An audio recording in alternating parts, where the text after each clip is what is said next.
When I was a kid, the disaster we worried about most was a nuclear war. That's why we had a barrel like this down in our basement, filled with cans of food and water. When the nuclear attack came, we were supposed to go downstairs, hunker down, and eat out of that barrel.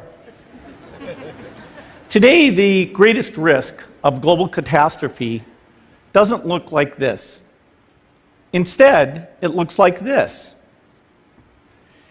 If anything kills over 10 million people in the next few decades, it's most likely to be a highly infectious virus rather than a war. Not missiles, but microbes. Now, part of the reason for this is that we have invested a huge amount in nuclear deterrence, but we've actually invested very little in a system to stop an epidemic. We're not ready for the next epidemic. Let's look at Ebola. I'm sure all of you read about it in the newspaper. Lots of tough challenges. I followed it carefully through the case analysis tools we use to track polio eradication. And as you look at what went on, the problem wasn't that there was a system that didn't work well enough. The problem was that we didn't have a system at all. In fact, there are some pretty obvious key missing pieces. We didn't have a group of epidemiologists ready to go who would have gone, seen what the disease was, see how far it had spread. The case reports came in on paper. It was very delayed before they were put online, and they were extremely inaccurate. We didn't have a medical team ready to go. We didn't have a way of preparing people. Now, Médecins Sans Frontières did a great job orchestrating volunteers, but even so, we were far slower than we should have been getting the thousands of workers into these countries. And a large epidemic would require us to have hundreds of thousands of workers. There was no one there to look at treatment approaches, no one to look at the diagnostics, no one to figure out what tools should be used. As an example, we could have taken the blood of survivors, processed it, and put that plasma back in people to protect them. But that was never tried. So there was a lot that was missing, and these things are really a global failure. The WHO is funded to monitor epidemics, but not to do these things I talked about. Now in the movies, it's quite different. There's a group of handsome epidemiologists ready to go. They move in, they save the day, but that's just pure Hollywood. The failure to prepare could allow the next epidemic to be dramatically more devastating than Ebola. Let's look at the progression of Ebola over this year. About 10,000 people died, and nearly all were in the 3 West African countries. There's 3 reasons why it didn't spread more. The first is there was a lot of heroic work by the health workers. They found the people and they prevented more infections. The second is the nature of the virus. Ebola does not spread through the air. And by the time you're contagious, most people are so sick that they're bedridden.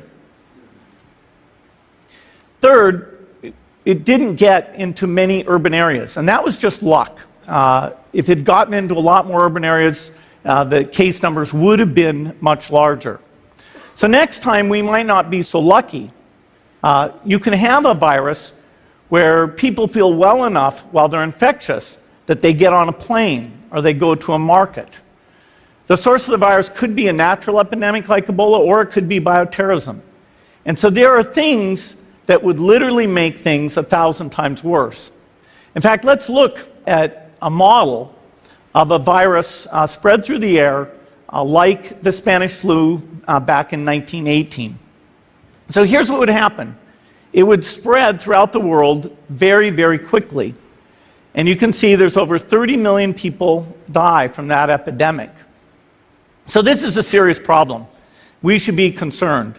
But in fact, we can build a really good response system. We have the benefits of all the science and technology that we talk about here. We've got cell phones to get information from the public and get information out to them. We have satellite maps where we can see where people are and where they're moving. We have advances in biology that should dramatically change the turnaround time to look at a pathogen and be able to make drugs and vaccines that fit for that pathogen. So we can have tools, but those tools need to be put into an overall global health system, and we need preparedness. The best lessons, I think, on how to get prepared are, again, what we do for war. For soldiers, we have full-time waiting to go. We have reserves that can scale us up to large numbers. NATO has a mobile unit that can deploy very rapidly. NATO does a lot of war games to check, are people well trained? Do they understand about fuel and logistics and the same radio frequencies? So they are absolutely ready to go. So those are the kinds of things we need to deal with an epidemic. What are the key pieces? First is we need strong health systems in poor countries. That's where mothers can give birth safely, kids can get all their vaccines, but also where we'll see the outbreak very early on. We need a medical reserve corps, lots of people who've got the training and background who are ready to go with the expertise. And then we need to pair those medical people with the military, taking advantage of the military's ability to move fast, do logistics, and secure areas.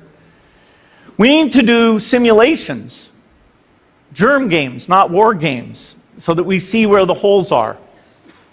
The last time a germ game was done in the United States was back in 2001, and it didn't go so well. So far, the score is germs 1, people 0. Finally, we need lots of advanced R&D in areas of vaccines and diagnostics. There are some big breakthroughs, like the adeno-associated virus, that could work very, very quickly. Now, I don't have an exact budget for what this would cost, but I'm quite sure it's very modest compared to the potential harm. The World Bank estimates that if we have a worldwide flu epidemic, global wealth will go down by over $3 trillion, and we'd have millions and millions of deaths. These investments offer significant benefits beyond just being ready for the epidemic. The primary health care, the R&D, those things would reduce global health equity and make the world more just as well as more safe. So I think this should absolutely be a priority. There's no need to panic. We don't have to hoard cans of spaghetti or go down into the basement. But we need to get going because time is not on our side. In fact, if there's one positive thing that can come out of the Ebola epidemic, it's that it can serve as an early warning, a wake-up call to get ready. If we start now, we can be ready for the next epidemic. Thank you. In 2010, the deep state had the Rockefeller Foundation script a plan to introduce martial law and a permanent method for total control of the citizenry. In this plan that they disguised as an academic scenario, as they called it, the method they would use to gain complete prison-like control of the entire population was to infect them with a devastating biological pandemic, and then, under the guise of protecting us from this threat, they would be free to implement their final solution, a prison state. The prison state that they need to keep their grip on power. Following is proof that the deep state is behind these viral pandemics. For the deep state to make an international pandemic isn't even a high-tech operation, it's a no-tech operation. It's easy. A simple vial of Ebola, SARS, MERS, Spanish flu, or coronavirus, or whatever they come up with in their secret bioweapons lab, is all they need to bring the world into their total control. The only thing you have to remember is if they can do it, they will do it, which means they already have done it.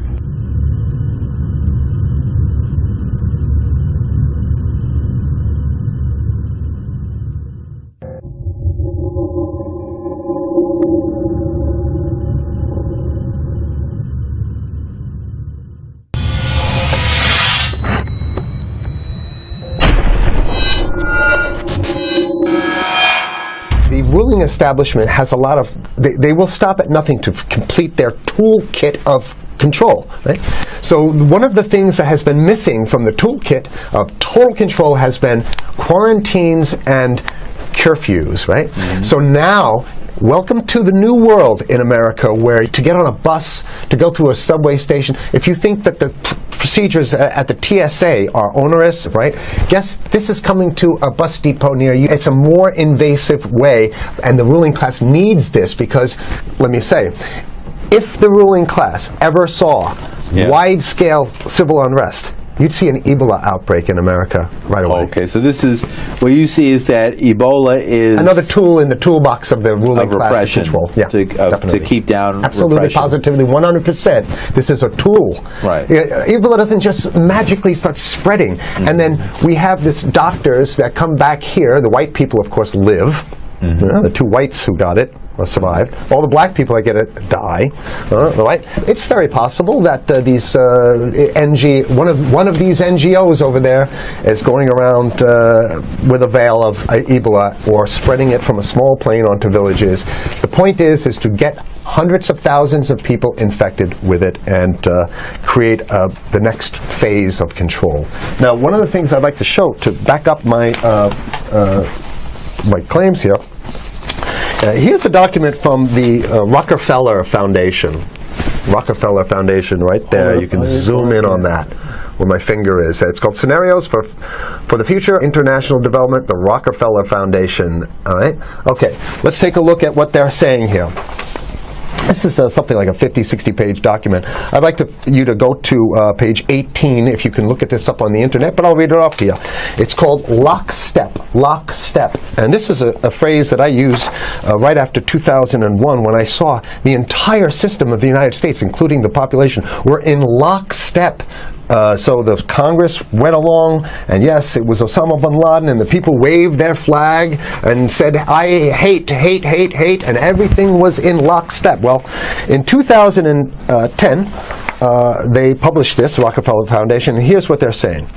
They're saying that they call it a scenario. These are scenario narratives, and they speak about it in the past tense. So they put out this scenario, lockstep. A world of tighter, top-down government control and more authoritarian leadership with limited innovation and growing citizen pushback. Okay, I'll read a little bit of it. In 2012, the pandemic that the world had been anticipating for years, nobody was anticipating a pandemic, finally hit. Unlike 2009's H1N1, this new influenza strain originating from wild geese, they use some scenario, but this is Ebola they're talking about. Ahead. Even the most pandemic-prepared nations were quickly overwhelmed when the virus streaked around the world, infecting nearly 20% of the global population and killing 8 million in just 7 months, the majority of them healthy young adults. The pandemic also had a deadly effect on economies. You can see the agenda.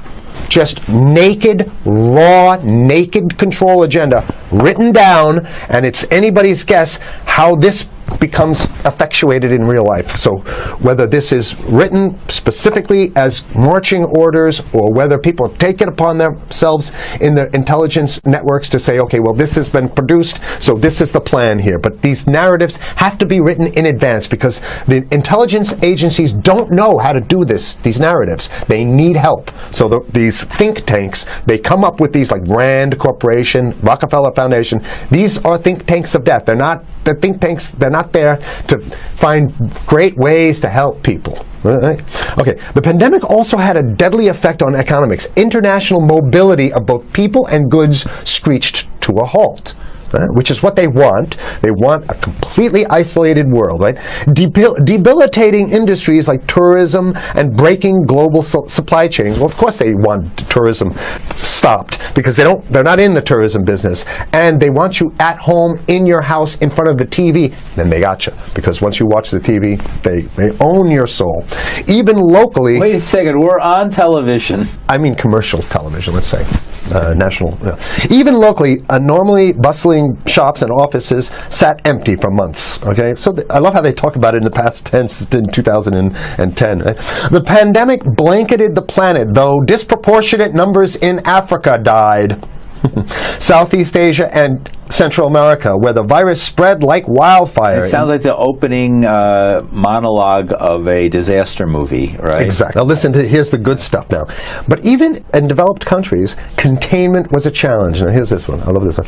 The United States' initial policy of strongly discouraging, in quotation marks, strongly discouraging citizens from flying proved deadly in its leniency. So they're saying, that... No, keep going. Okay, read it. Just proved read it. deadly in its leniency. So they should have been tougher, right?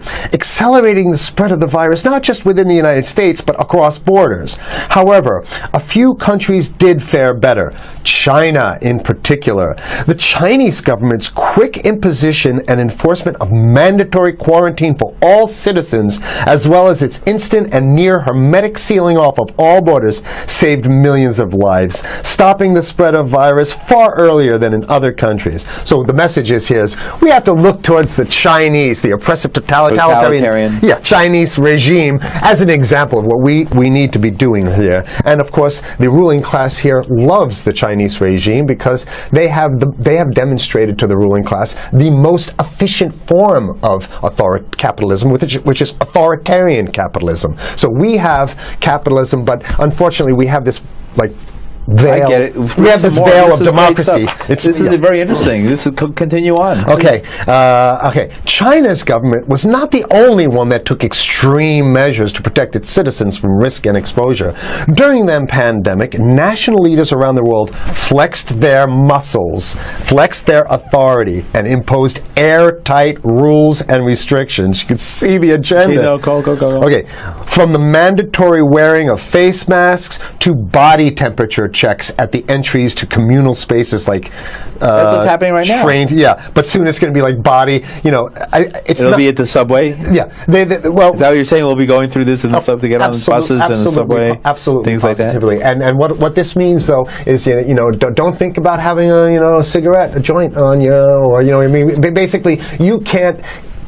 This is a dragnet for everything. So if in order for you in other words, just like with stop and frisk, this is ultimate stop and frisk. This is the ultimate cavity stop and frisk, cavity search kind of thing. All right, so during the pandemic, national leaders around there flex their authority. Now there's some good stuff. Listen to this. And even supermarkets, they want body checks at supermarkets, okay? So basically what they're saying is they're building a system where every move you make, you got to go through them. You can't get food. Well, how about if you go to the farmer's market? Right. Here's the good stuff now. It just keeps getting better. Even after the pandemic faded, this more authoritarian control and oversight of citizens and their activities stuck.